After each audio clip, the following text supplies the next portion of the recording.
ও আমার মুসলমান, দিলের কানটা লাগায়া শুনে যান। হযরত ফাতেমা রাদিয়াল্লাহু তাআলা আনহা যখন ছোট ছিলেন, সেই ছোট্ট জীবনে মা ফাতেমার সাথে এক মেয়ের বন্ধুত্ব হয়ে গেল। সেই মেয়ে কিন্তু ইহুদি ছিল। অনেক দিন থেকে তাদের মধ্যে এই সম্পর্ক চলতেছিল। সেই সম্পর্ক একদিন নয়, 2 দিন নয় বা 3 দিন নয়, সেই সম্পর্ক দেখতে দেখতে 12টি বছর হয়ে গেল রে মুসলমান। তারা দুইজন ছোট থেকে বছরের সাথে সাথে বড় হয়ে গেল, কিন্তু ওই ইহুদির মেয়েটি মুসলমান হয়নি। হযরত মা ফাতেমার কাছে আসে আর যায়। মেয়েটা দেখে মা ফাতেমার চরিত্র কত ভালো, কিন্তু হঠাৎ একদিন মেয়েটা তার বাবার সামনে পড়ে যায়। বাবা ডাক দিয়ে বলে, ওরে আমার কলিজার টুকরা মেয়ে, আমার আদরিনী মেয়ে আমার, তুমি ছোট্ট থেকে অনেক বড় হয়ে গেছো, তোমার তো বিয়ের বয়স হয়েছে, আমি বাবা তোমাকে বিয়ে দিতে চাই। ইহুদির মেয়েটা বলতেছেন যে, ও আমার কলিজার টুকরা মেয়ে, তুমি তো অনেক বড় হয়ে গেছো, আমি এখন তোমাকে বিয়ে দিতে চাই। তোমার জন্য ইহুদি একটা ছেলে ঠিক করেছি। সেই ছেলেটার অনেক টাকা পয়সা আছে, অনেক ভালো ছেলেটা। আমি তোমাকে তার সাথে বিয়ে দিতে চাই, তুমি কি এই বিয়েতে রাজি? মেয়েটা বলে তখন, ও আমার আব্বা জান, আপনি আমার জন্য ছেলে দেখেছেন, আর আমি ওই বিয়েতে রাজি কিনা সেটা জানতে চাইতেছেন। ও আমার আব্বা, আমি বলবো, কিন্তু আমাকে কাল সকাল পর্যন্ত সময় দেন, সকালে এসে আপনাকে রেজাল্ট দিব। ইহুদির মেয়েটা তার বাবার কাছে সময় নিয়ে আর দেরি করলেন না, একটা দৌড় মেরে মা ফাতেমার কাছে এসে ডাক দিয়ে বলে, মা ফাতেমা, বোন আমার,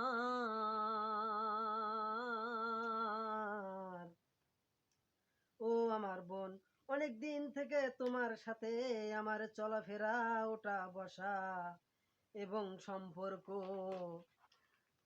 আমার বাবা অনেক দিন থেকে চলাফেরা, ওঠা বসা, সম্পর্ক, এত সময় তোমার সাথে আমার চলাফেরা রে বোন, কিন্তু কোনোদিন তোমার কাছ থেকে খারাপ কোনো জিনিস আমি পাই নাই, খারাপ কোনো পরামর্শ পাই নাই রে বোন, বরং তুমি আমাকে উত্তম চরিত্র শিখিয়েছ। সুবহানাল্লাহ, সুবহানাল্লাহ। যদি তুমি যদি আমি মুসলমান না, কিন্তু তোমার আশেপাশে থাকার কারণে কোনোদিন আমানতের খেয়ানত করতে দেখি নাই, কোনোদিন একটা মিথ্যা কথাও বলো নাই, কোনোদিন একটা মিথ্যা কথাও বলো নাই, বলতে দেখি নাই, তোমারও জবান দিয়ে খারাপ কথা একটাও বের হয় নাই।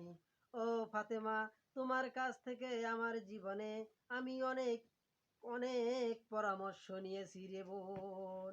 সেই ইহুদির মেয়েটি বলতেছে, ফাতেমা, আমার জীবনে তোমার কাছ থেকে অনেক অনেক পরামর্শ নিয়েছি,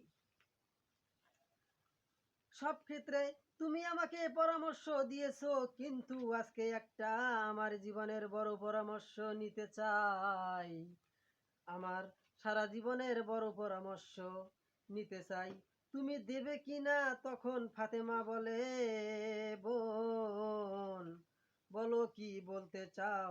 মেয়েটা ডাক দিয়ে বলে, বোন আমার বোন আমার ফাতেমা, আমার বাবা আমার বিয়ে ঠিক করেছে এক ইহুদির ছেলের সাথে, আমাকে বিয়ে দিতে চায়, কিন্তু আমি তোমার কাছে জানতে চাই আমি ওই বিয়েতে রাজি হব কিনা। ইহুদির মেয়েটা মা ফাতেমার কাছে বলতেছেন, ও আমার বোন, আমি তোমার কাছে জানতে চাই আমি ওই বিয়েতে রাজি হব কিনা। কারণ আমি এই পৃথিবীতে কাউকে বিশ্বাস করি না একমাত্র তোমাকে ছাড়া। যদিও দুইজন দুইজনের ধর্ম আলাদা, তুমি এখন বলো আমি বিয়ে করব কিনা, যাকে বাবা ঠিক করেছে। মেয়েটা বলতেছে, আমাদের যদিও দুইজনের ধর্ম আলাদা তবু আমি তোমাকে বিশ্বাস করি, এখন তুমি বলো। হযরত ফাতেমা বলেন, বোন আমার, তোমার বাবা তোমার জন্য ছেলে ঠিক করেছে, এই বিয়েতে তুমি রাজি হলে কি না সেটা তো তোমার ব্যাপার, তোমার পার্সোনাল বিষয়। তোমার ব্যক্তিগত জীবনে আমি কিছু বলতে পারি না। মেয়েটা ডাক দিয়ে বলে, ফাতেমা, আমার সারা জীবনে তো তোমার কাছ থেকে খারাপ কোনো জিনিস পাই নাই রে বোন। ইহুদির মেয়েটা বলতেছেন, ফাতেমা, আমার সারা জীবনে তো তোমার কাছ থেকে কোনো খারাপ জিনিস পাইনি, মানে খারাপ পরামর্শ পাইনি। তুমি ঠিক বলেছো বোন, কিন্তু আমি মনে করি আমার বাবা মায়ের আমার বাবা মা যে পরামর্শ দিবে তার থেকে তোমার পরামর্শ আমার কাছে বেশি বিশ্বাসযোগ্য। সুবহানাল্লাহ। সুবহানাল্লাহ। কি বলতেছে? বলতেছে আমার বাবা মা যে পরামর্শ দেবে তার থেকে আমার বিশ্বাস তোমার পরামর্শ বেশি উত্তম। কত বিশ্বাস, দেখছেন কতটুকু বিশ্বাস। তাহলে একটু চিন্তা করে দেখেন, একজন মুসলিম মেয়ে মেয়ে ভালো মানুষে থাকার, তাহলে চিন্তা করেন, আমরা মুসলমান আজকে বিশ্বাস করি করি না? জোরে বলেন, করি? না। তাহলে কি একটা অবস্থা।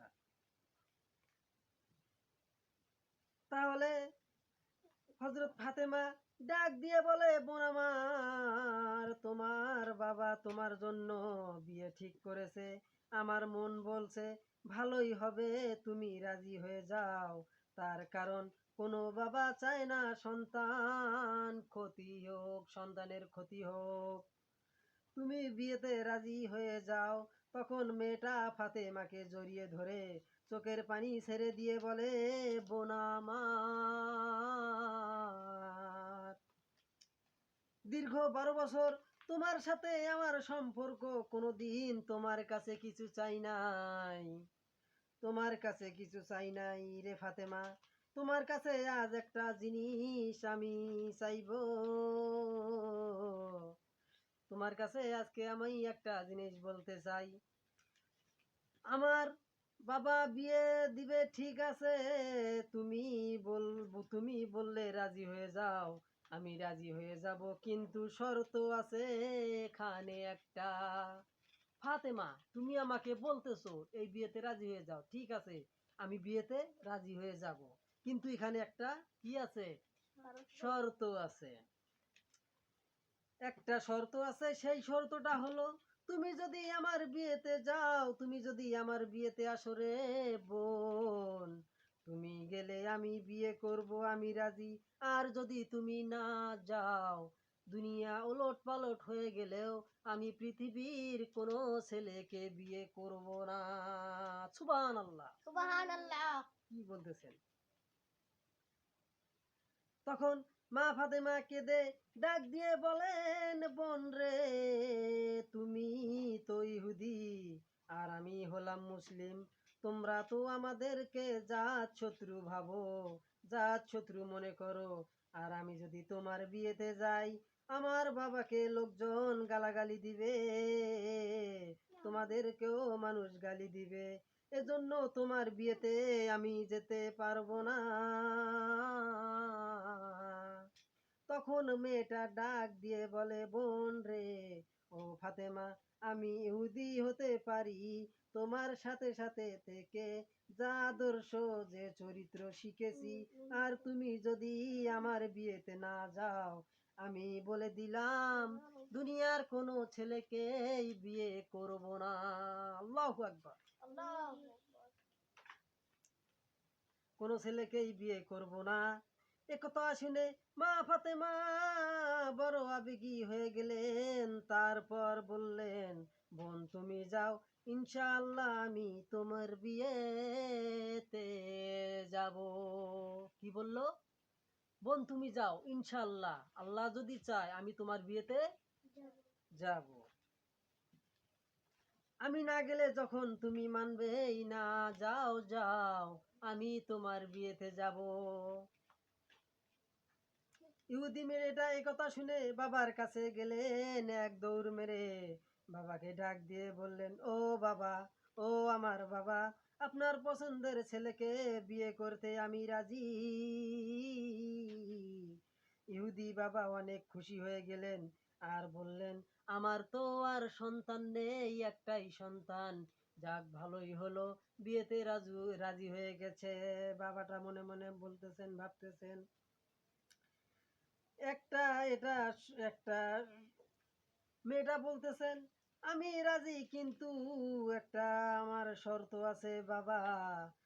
বাবা বলে, বলো কি শর্ত? এখন মেয়েটি বলে, বাবা আমার শর্ত হলো আমার বিয়েতে মোহাম্মদ ইবনে আব্দুল্লাহর মেয়ে আসবে, আমি তাকে দাওয়াত করেছি, ইনভাইট করেছি।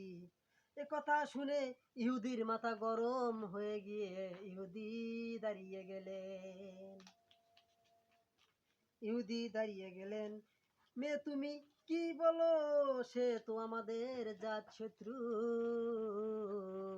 ইহুদিটা বলতেছে, নে মেয়ে তুমি কি বলো? সে তো আমাদের জাত শত্রু, আর তুমি তাকে তোমার বিয়েতে দাওয়াত দিছো?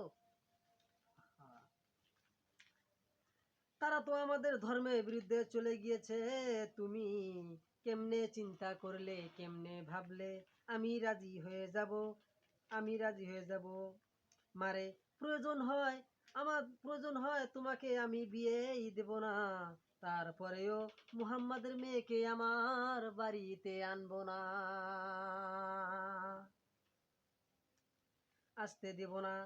তখন মেয়ে ডাক দিয়ে বলে, বাবা আপনি যদি বাধা দেন তাহলে আমিও পৃথিবীর কোনো ছেলেকে বিয়ে করব না। আল্লাহু আকবার। কি বলতেছে? বাবা আপনি যদি বাধা দেন তাহলে আমি দুনিয়ার কোনো ছেলেকেই বিয়ে করব না। আহা, দুনিয়ার কোনো ছেলেকেই বিয়ে করবে না। বাবা তখন মেয়েটির কথা শুনে বড় চিন্তায় পড়ে গেলেন। মান সম্মানের ব্যাপার, একটা সোসাইটির ব্যাপার, সব দাওয়াত দাওয়াত দেওয়া শেষ হয়ে গেছে। এখন যদি এই সময় এই কাজটা হয় তার মান সম্মান থাকবে কিভাবে? একটা সে বুদ্ধি খাটিয়েছেন, একটা ব্রেন খাটিয়েছেন ইহুদি। বড় চিন্তায় পড়ে গেলেন, কিন্তু একটা বুদ্ধি খাটিয়েছেন। মেয়েকে আরেকবার বললেন, মা তুমি রাজি হয়ে যাও। আবার বললেন, মা তুমি রাজি হয়ে যাও। মেয়ে বলে, বাবা আমি 12 বছর ধরে ফাতেমাকে দেখছি।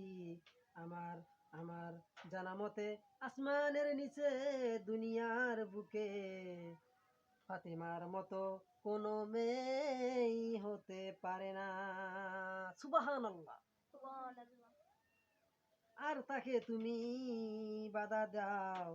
তখন বাবা বুদ্ধি করে বলেন, মেয়ে আমার আমি রাজি, কিন্তু আমারও একটা শর্ত আছে রে মা। বলতেছেন, ও মেয়ে, কলিজার টুকরা মেয়ে আমার, হ্যাঁ আমি রাজি, মোহাম্মদের মেয়ে আমার বাড়িতে আসবে, কিন্তু আমারও একটা শর্ত আছে। আহা, খালি শর্তেরই খেলা।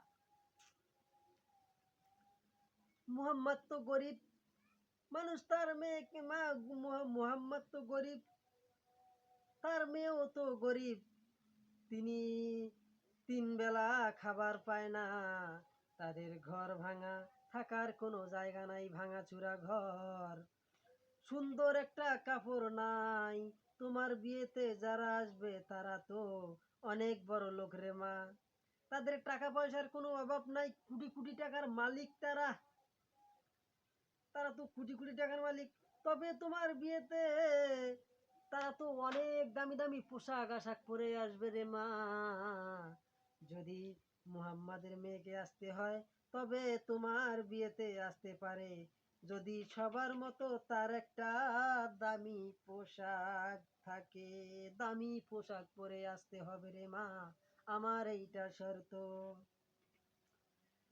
এই কথাটি শুনে মেয়ে এক দৌড় মেরে ফাতেমার কাছে চলে গিয়ে হুক হুক করে কাঁদতেছেন আর বলতেছেন, বোন ফাতেমা,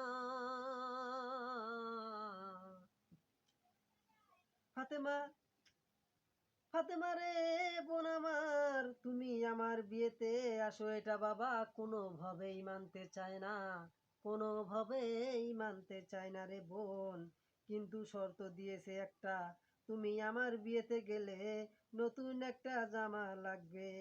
এ কথা শুনে ফাতেমা ঝরে চোখের পানি ছেড়ে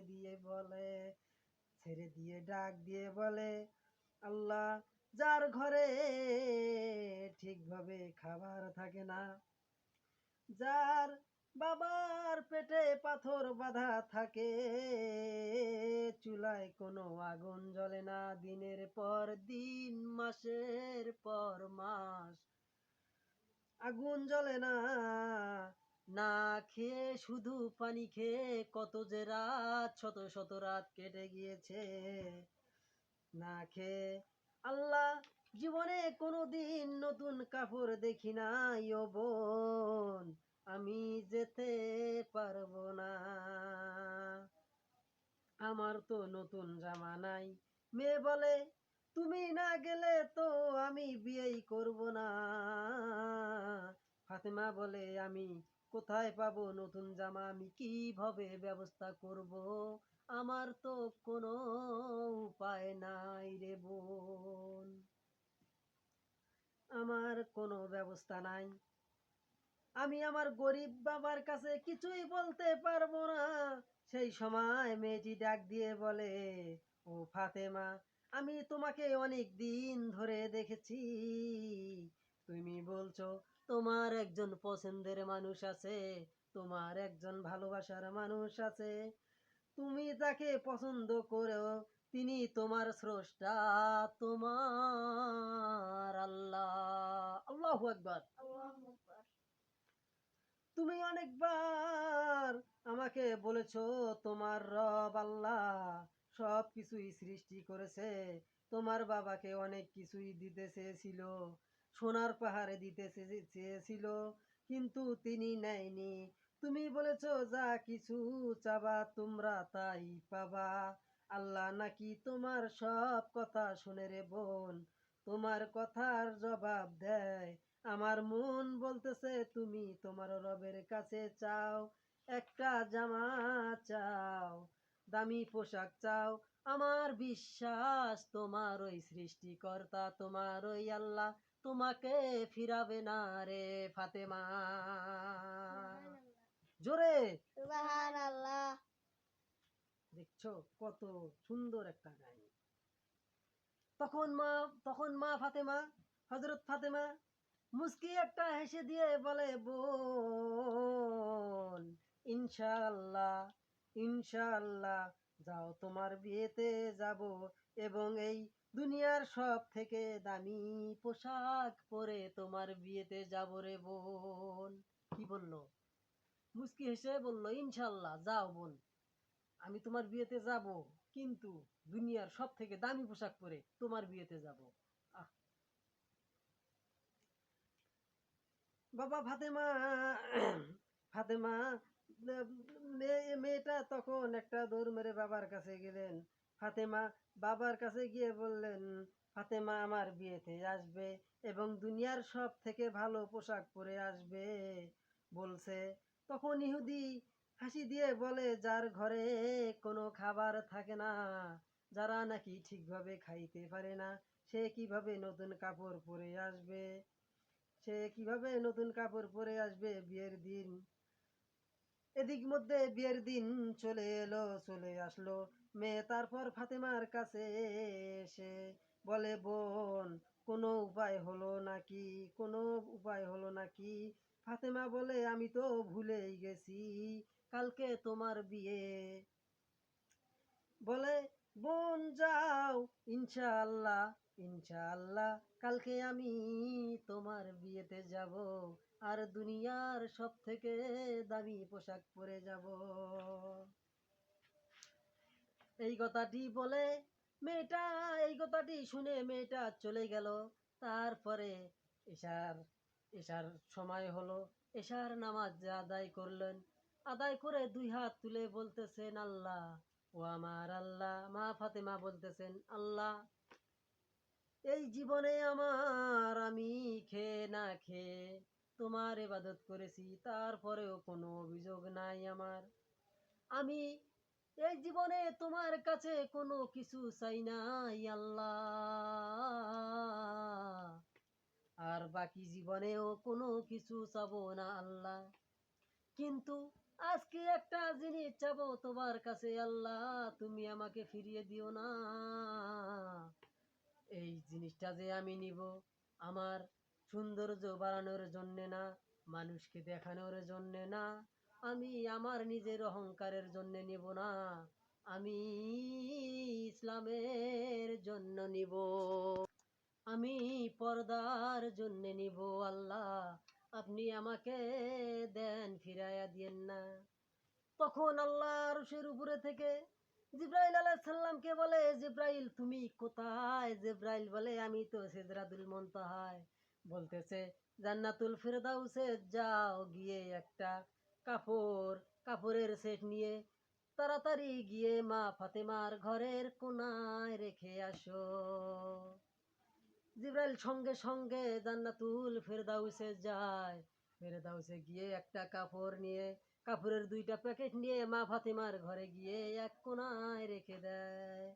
মা ফাতেমা দোয়া শেষ করার পরে ঘরের কোনার দিকে তাকিয়ে দেখে দুইটা কাপড়ের প্যাকেট যেন কে রেখে চলে গেছে, কিন্তু ঘরের দরজা ছিল বন্ধ।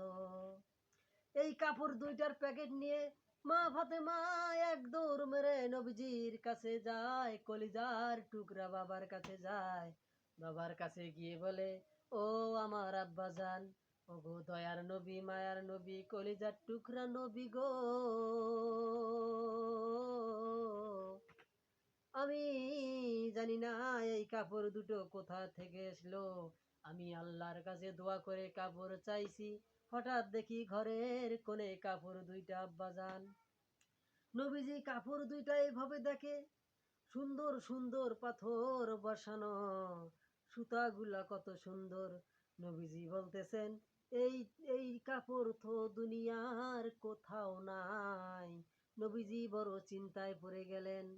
তখন জিব্রাইল আলাইহিস সালাম দরজায় এসে টোকা মেরে বলেন, নবীজি, ইয়া রাসূলুল্লাহ, ইয়া হাবিবাল্লাহ, আপনি বড় চিন্তায় আছেন নাকি? এটা দুনিয়ার কোনো সাধারণ কাপড় না নবীজি, আপনার মেয়ে ওই ভাঙ্গা ঘরে থেকে আল্লাহর সাথে যে একটা কি সম্পর্ক তৈরি করছে সেটা আপনি জানেননি গো নবী। এই সম্পর্কের কারণে ফাতেমা আল্লাহর কাছে এসেছেন, আর আল্লাহ জান্নাতুল ফেরদাউস থেকে এক সেট কাপড় পাঠায়া দিয়েছেন গো নবীজি।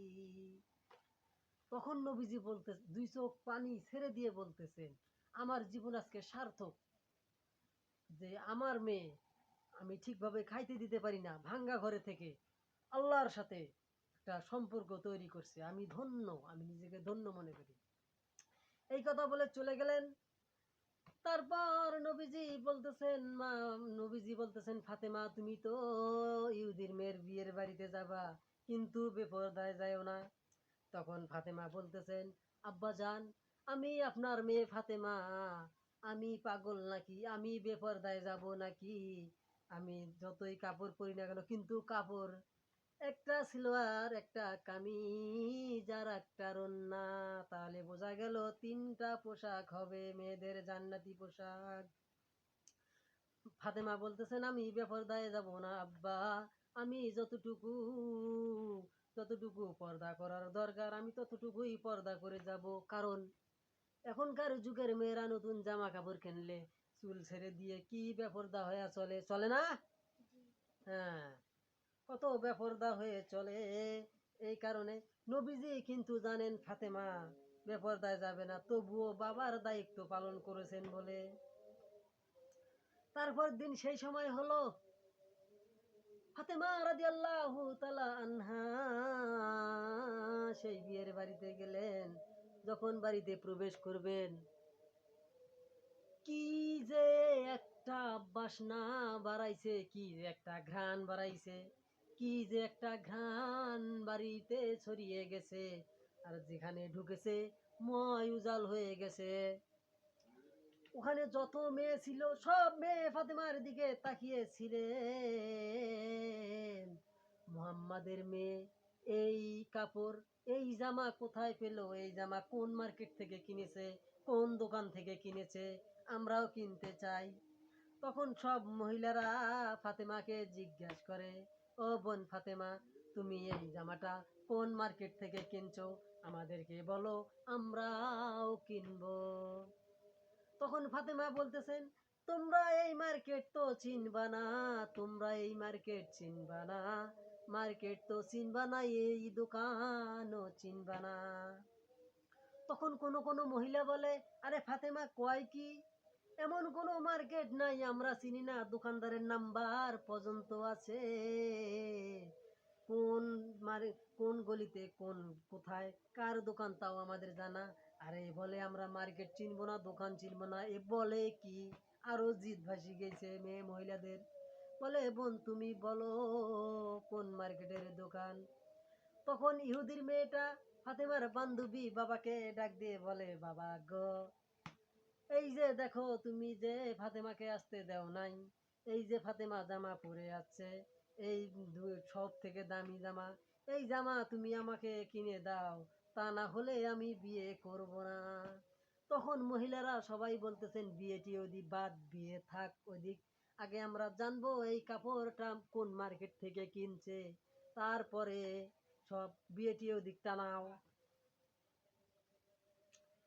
তারপর বহুবার জিজ্ঞাসা করার পর, সংক্ষেপে বলতেছি, বহুবার জিজ্ঞাসা করার পর ফাতেমা বলতেছেন, এই মার্কেটের নাম হলো, এই মার্কেটের নাম হলো জান্নাত, আর দোকানদারের নাম হলো জান্নাতুল ফেরদাউস। এই মার্কেটের নাম কি? জান্নাত। বেশ, আর দোকানের নাম জান্নাতুল ফেরদাউস। তখন মহিলারা বলতেছেন, এটা আবার কেমন মার্কেটের নাম, এটা আবার কেমন দোকানের নাম, আমাদের তো একটাও চেনার বাকি নাই, এটা আবার কেমন মার্কেট, কেমন দোকান। তখন ফাতেমা বলতেছেন, তোমরা এই মার্কেট চিনতে পারবে না, এই মার্কেটে যাইতেও পারবে না, এ দোকান তোমরা খুঁজেও পাবে না। তখন মহিলারা বলতেছেন, তুমি বোন বলে দাও আমরা কিভাবে পাবো, আমাদের তো টাকা পয়সার অভাব নাই, আমাদের কোটি কোটি টাকা আছে। তখন ফাতেমা বলতেছেন, কোটি কোটি টাকা কেন, সারা দুনিয়াও যদি তোমরা বিক্রি করো তবুও পাবে না। তখন মহিলারা বলতেছেন, বোন তুমি বলো কোথায়, কোথায় কিভাবে আমরা গেলে এই জামা পাবো, এটা জামা আমাদের লাগবে। তখন ফাতেমা বলতেছেন, এই মার্কেটে এই দোকানে যেতে গেলে একটা পরিচয়পত্র কার্ড লাগবে, সেই কার্ডের ভিতরে একটা গোপন নাম্বার লাগবে, ওই নাম্বারটা মনে থোয়া লাগবে, নাম্বারটা ভুলে গেলে চলবে না, চলবে না, নাম্বারটা ভুলে গেলে চলবে না। বলতেছে, বোন তুমি বলো। তারপরে বলতেছে, একটা একটা আইডি কার্ড ধোয়া লাগবে, পরিচয় পত্র ধোয়া লাগবে, সেই পরিচয় পত্রটা হলো ইসলাম। আর সেই পরিচয় পত্রের ভেতরে যে যে নাম্বারটা থাকা লাগবে, যে পাসওয়ার্ডটা থাকা লাগবে, ওই পাসওয়ার্ডটা হলো লা ইলাহা ইল্লাল্লাহু মুহাম্মাদুর রাসূলুল্লাহ সাল্লাল্লাহু আলাইহি ওয়াসাল্লাম। তারপরে তোমরা যে মার্কেটে যাইবা, ওই মার্কেটের নাম হলো বেহেশত, আর যে দোকানে যাইবা ওটা হলো জান্নাতুল ফেরদাউস। ওখানে যদি তোমরা যদি এই পাসওয়ার্ডটা মনে রাখতে পারো, দিলের ভিতরে গেঁথে রাখতে পারো, তাহলে আমার থেকে অনেক দামি দামি জামা পাবা। তখন আর এক মুহূর্ত দেরি করে নাই, ওইখানে হাদিসে আছে 370 জন নয় 400 জন মহিলা কালিমা পড়ে সাথে সাথে মুসলমান হয়ে গেছে।